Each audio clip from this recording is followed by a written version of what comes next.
Ladies and gentlemen, welcome to SkyFactory 5's fastest dye farm to date.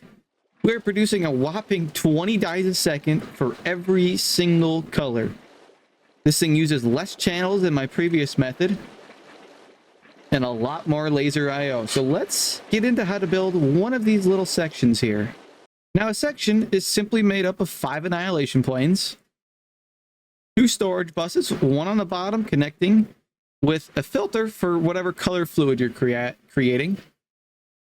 On the side, we just have a normal storage bus. It doesn't need to be filled with any liquids or anything or filtered. We're going to have a jumbo tank in the center to store fluids. On top of that, we have an ME interface requesting a stack of dye colors, as well as a crafting card. Now, on top of this, we have a laser node from Laser IO using an item card set to extract with 4 card overclockers. Transfer amount, make sure it's set to 64 at speed of 1 tick. We then need to link this laser node to the following 5 other laser nodes. You simply just right click to select it, and then you just click on each of the laser nodes and it'll select them. Now what this does is it's going to pull items out of whatever's down from it, which is the interface. And in these we have inputs on the down, input item cards. Now they don't need any special things on them. You just need a simple item card set to input, and make sure you put it on down. And this one is also set to down for extraction. Now these input into click machines that are set to click at 20 clicks a second. Make sure, I think default they're set to like 1 click a second. Make sure you move it up to 20 clicks a second. That'll do 1 a tick. And these click machines are going to click the furthest one away. So there's going to be water. Oh, I just broke that. There's going to be water right here.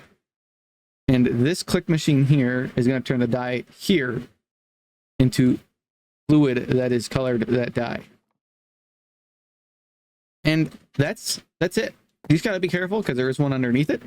It's going to be the same thing set to up. And this, for all 16 colors, is just stacked up and up and up. As you see, we got the annihilation plane.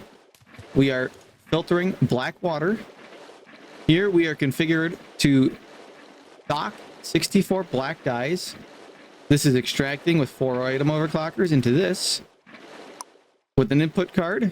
And we are simply just putting black dye in here, which clicks the water and turns it into black dye, which the annihilation plane instantly sucks up and stores in this jumbo tank. From there, we just have a simple storage bus that hooks into the controller. That way we can see all of the colors of water in here. And it does get a little messy here, but that's just what we got to do. Now that is stacked 16 times, 1 for every color of dye. Now this next row gets a little more spicy because to make sand, we need 3 blocks of orange dye for every 1 block of brown dye. So that's why this whole system here is doubled up.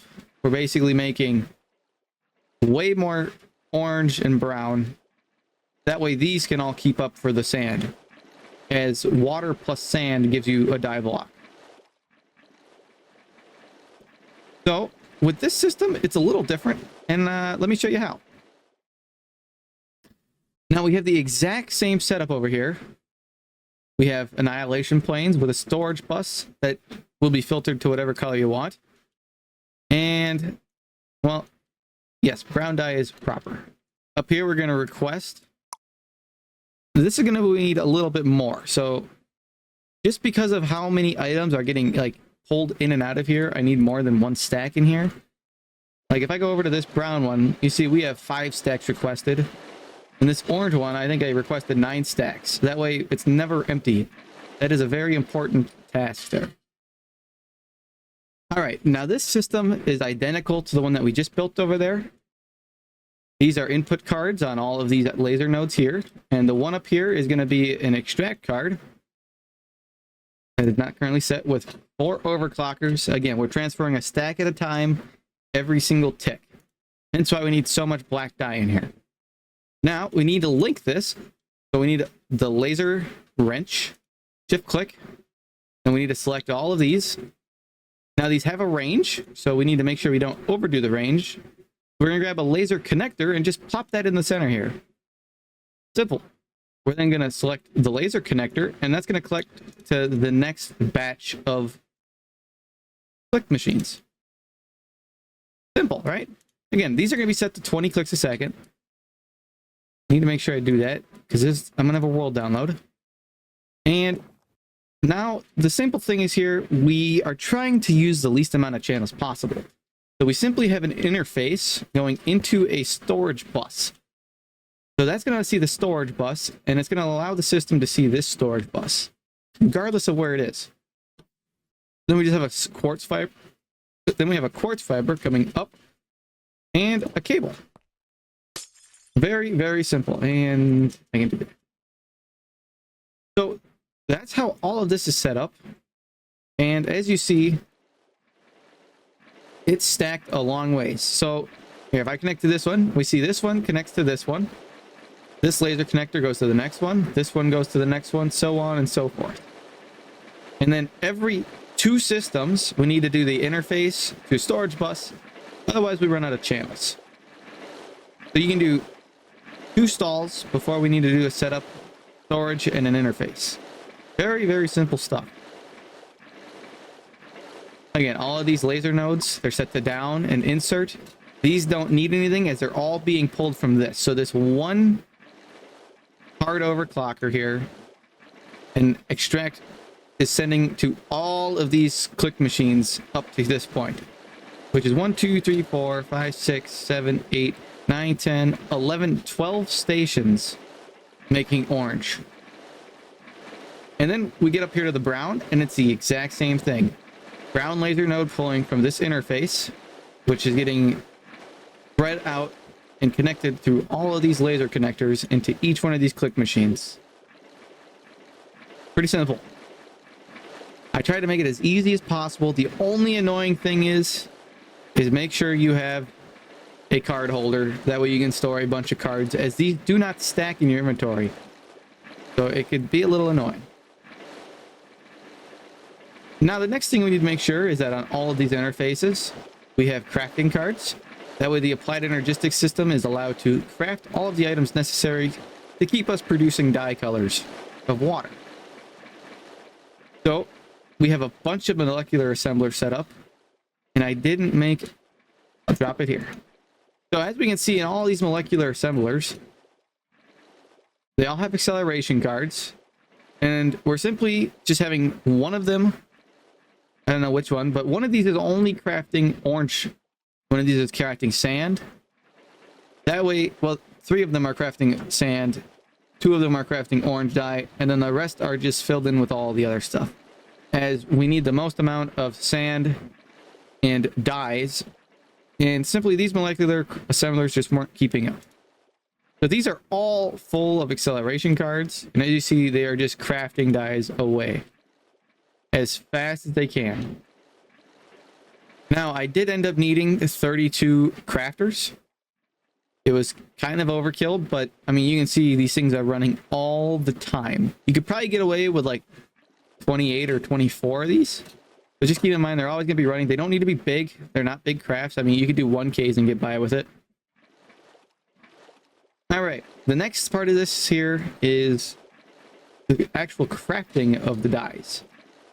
So I have a little setup here. It's pretty simple. For these first ones where they're just only doing 1 color each, that's up to where these interfaces go. So up to here, we have this setup here. We have an interface that's requesting a stack of sand and 8 things of water, as well as a crafting card. That way we can keep stock of sand.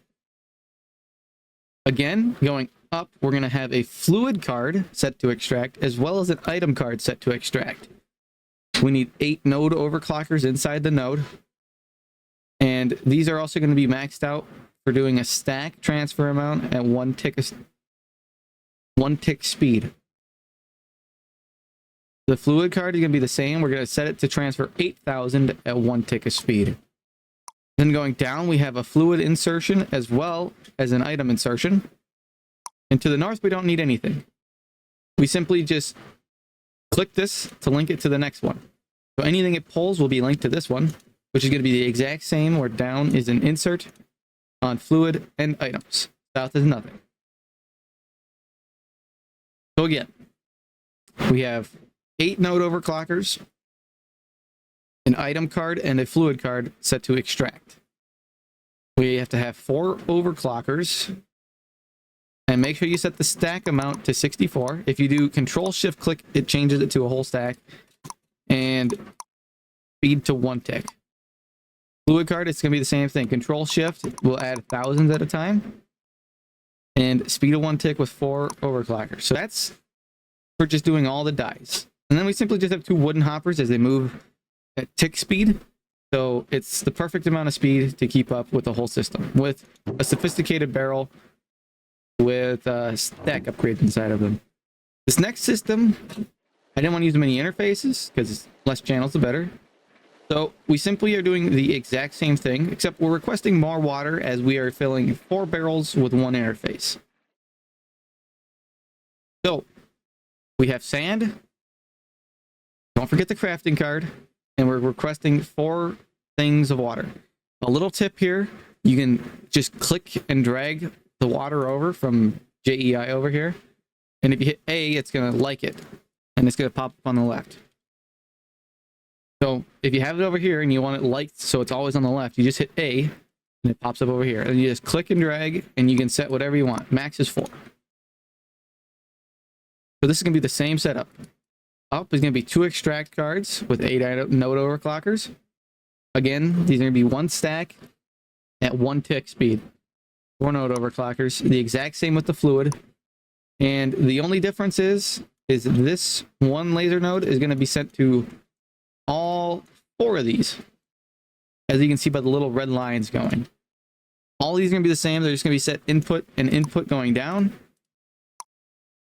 With, again, wooden hoppers underneath going into interfaces so they import into the system. I simply just ran a cable all the way around. It's not the prettiest, but it gets the job done. And over here, we simply just have storage buses here going into the diamond barrels. And they all have stack upgrades. So, I mean, this will hold 500 million blocks of dye, which is crazy. I mean, just look at this number go up. Absolutely crazy here. And that's about it. I can't think of anything else that's going to be too crazy hard to do or hard setup wise. We only need 3 channels or 3 faces, and we're using roughly 9,000 RF a tick.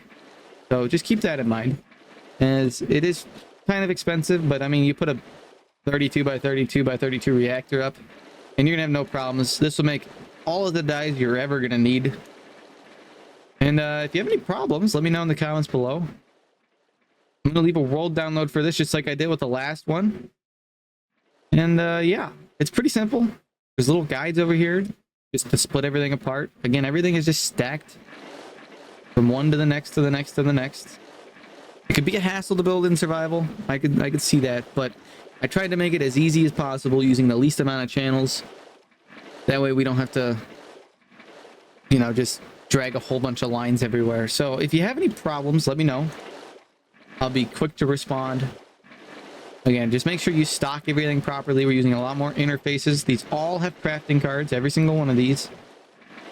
And all of the recipes are just set up through these pattern providers here, using applied energistics to just craft dyes when needed. So it's fairly simple, pretty straightforward. If you have any problems, let me know. And again, I'll comment and I'll reply. My Discord will be down below. If you have any problems, just let me know through there. And thank you guys for watching. I hope this farm helps you out, and I hope it doesn't confuse you too much, because there's a lot going on, but it's all stacked, so it'll be pretty simple. Hope you guys enjoyed, and stay tuned for the next episode.